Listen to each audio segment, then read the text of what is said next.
Okay, starting at the beginning of Dreams, Evolution, and Value Fulfillment by Jane Roberts, a Seth book. This is Volume 2,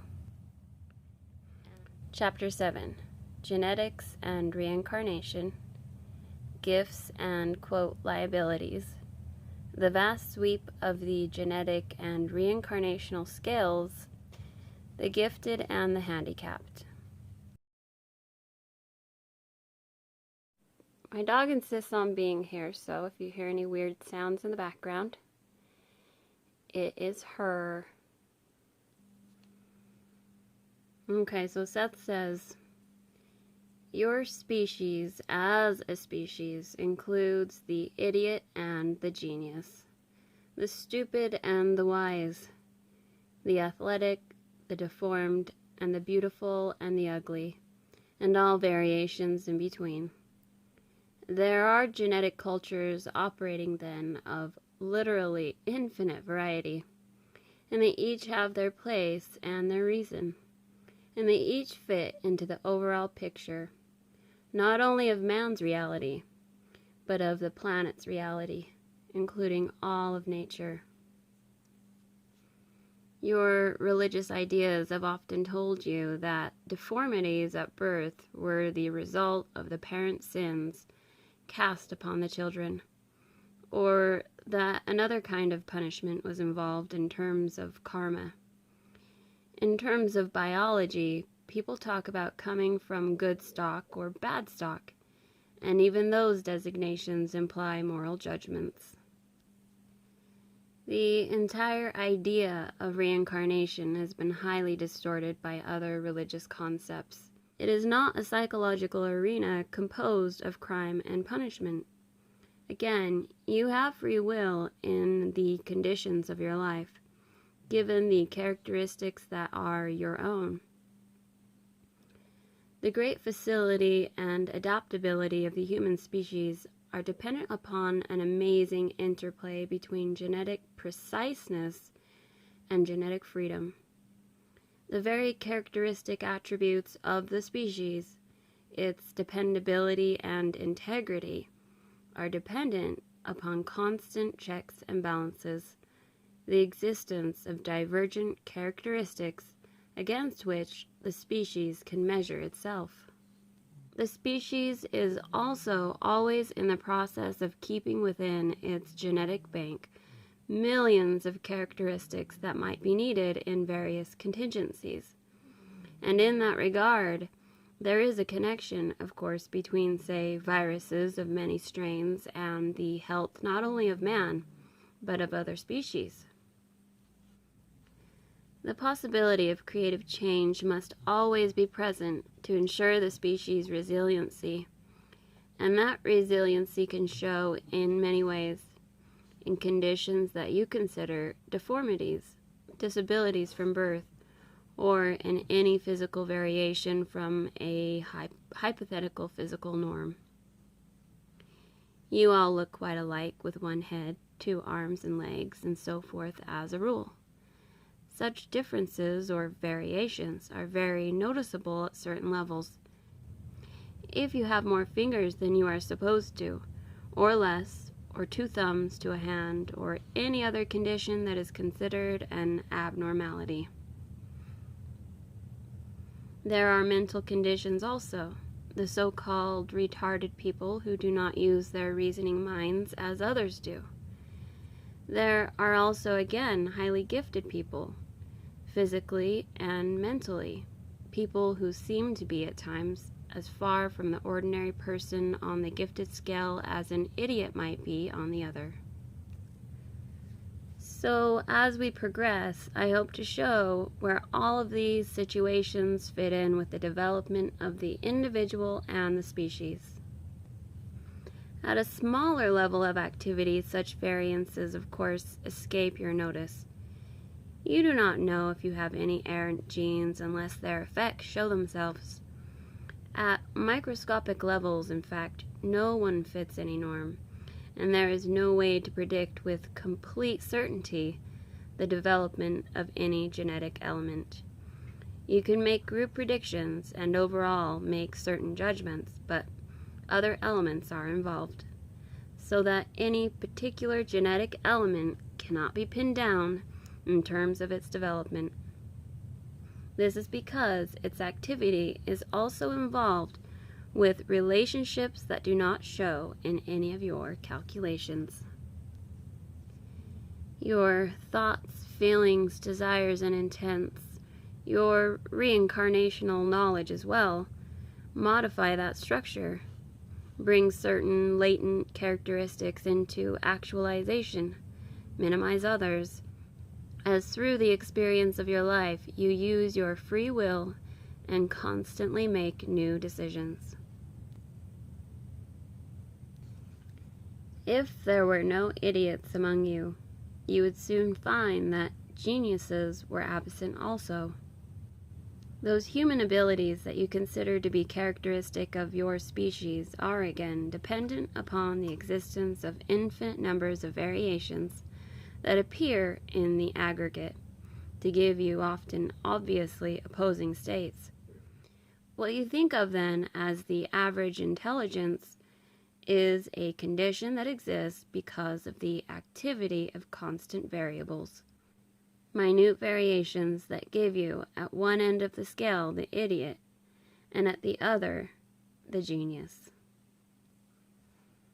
Both are necessary to maintain that larger norm of mental activity.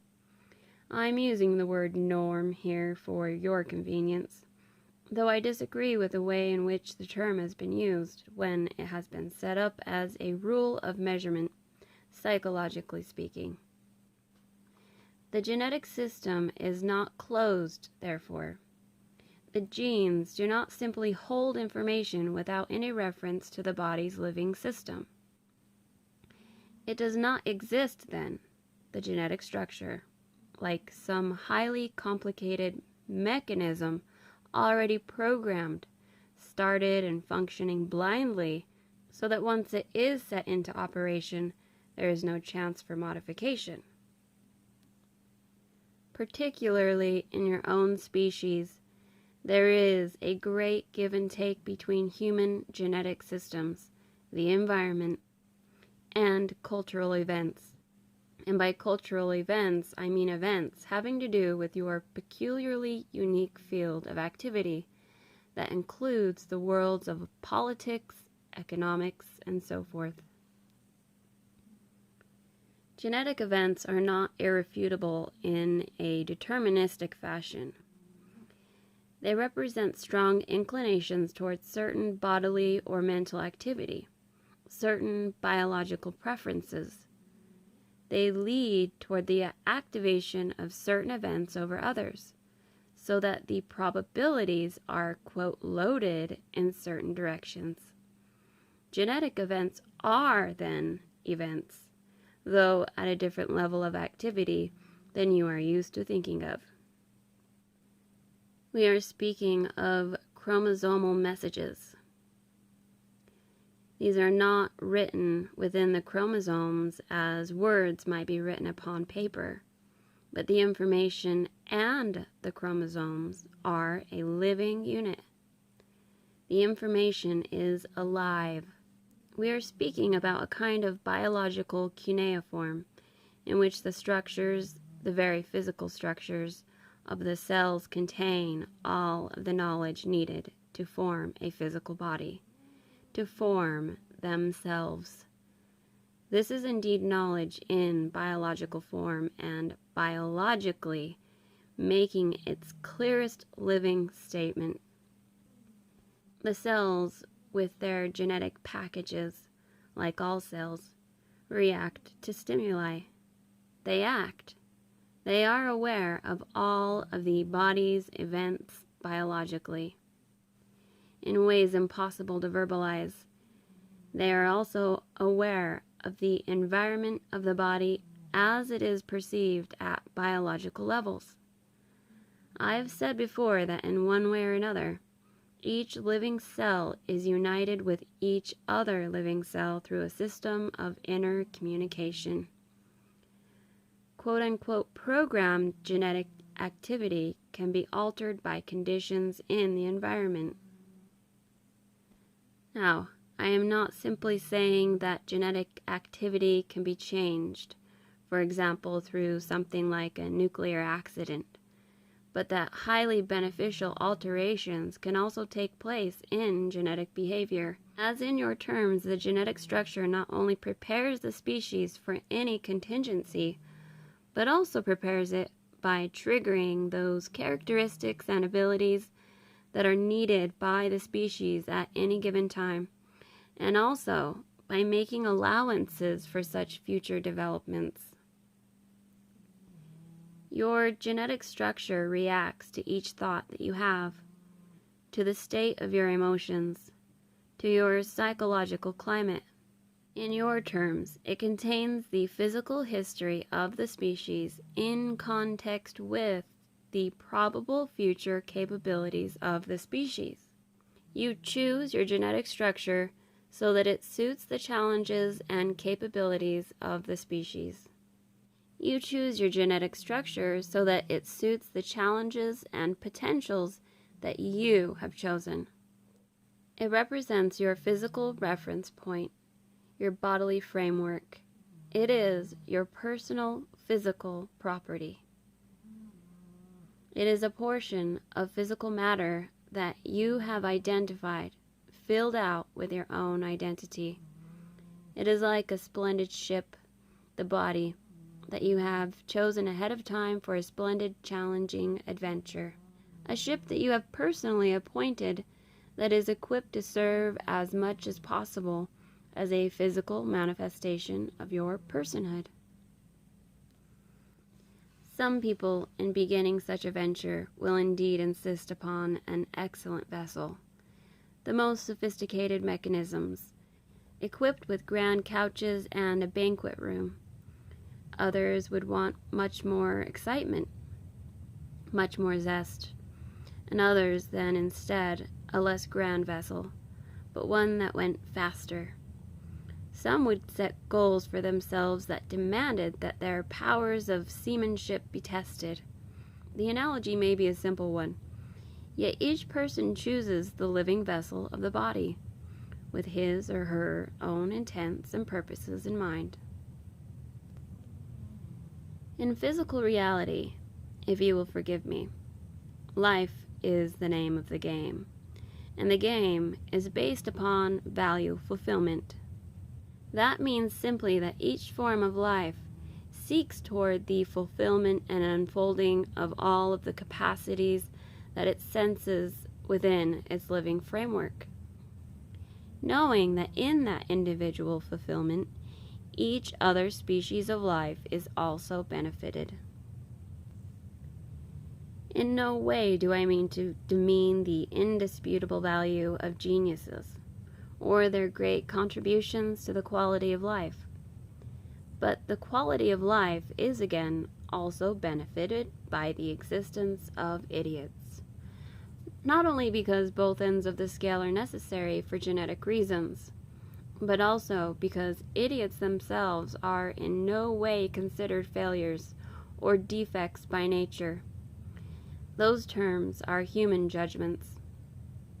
Idiots also serve their role by moderating the sometimes fierce hold that the reasoning mind can have upon human activity.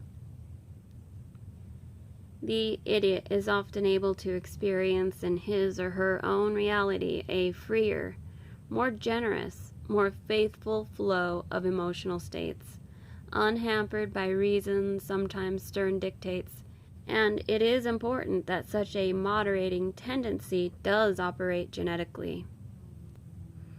I will have more to say on that subject later in the book.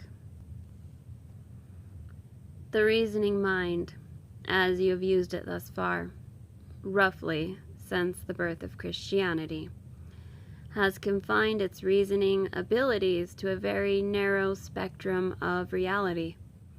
It has seen the value of life largely only as that life conforms to its own standards.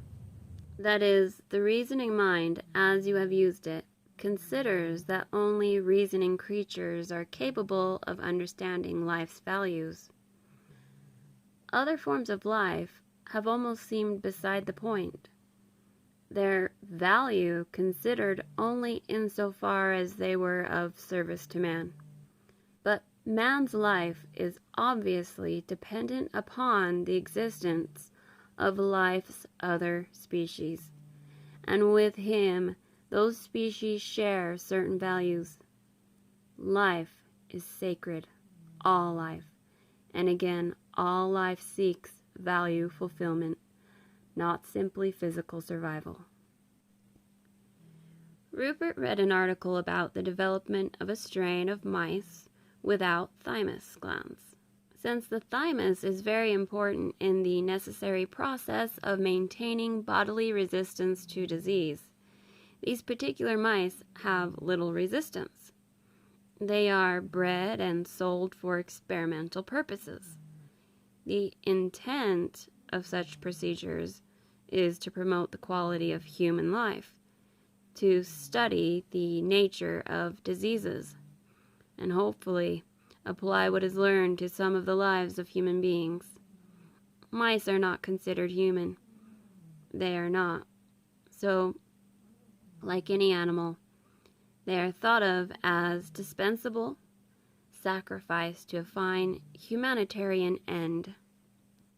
Perhaps at first that prejudice of the reasoning mind might escape you, since after all, mice are far divorced from your own species.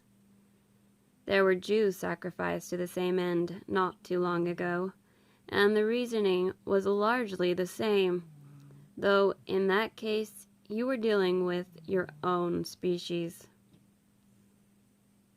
Jews were considered almost not human, however, and whenever such atrocities against your own species are concerned, you indulge in the same kind of twisted reasoning, because the Jews were considered less than human, or at best, human defects. They were thought of as justifiable sacrifices on the altar of the genetic betterment of mankind, in quotes. You cannot improve the quality of your own lives by destroying the quality of any other kinds of life. There is no genetic master race. The very classification of the species into races to begin with is based upon distinctions that are ridiculously minute in the overall picture of the similarities.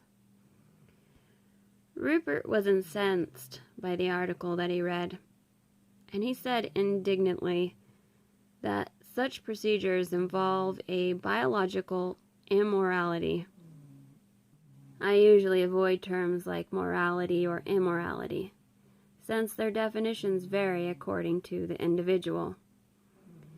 The proceedings, however, do involve a biological violation, a going against nature's flow and intent, a process in which a form of life is made to go against its own value fulfillment, and it is because of such attitudes involving other kinds of life that the horrors of the Jewish war camps were made possible.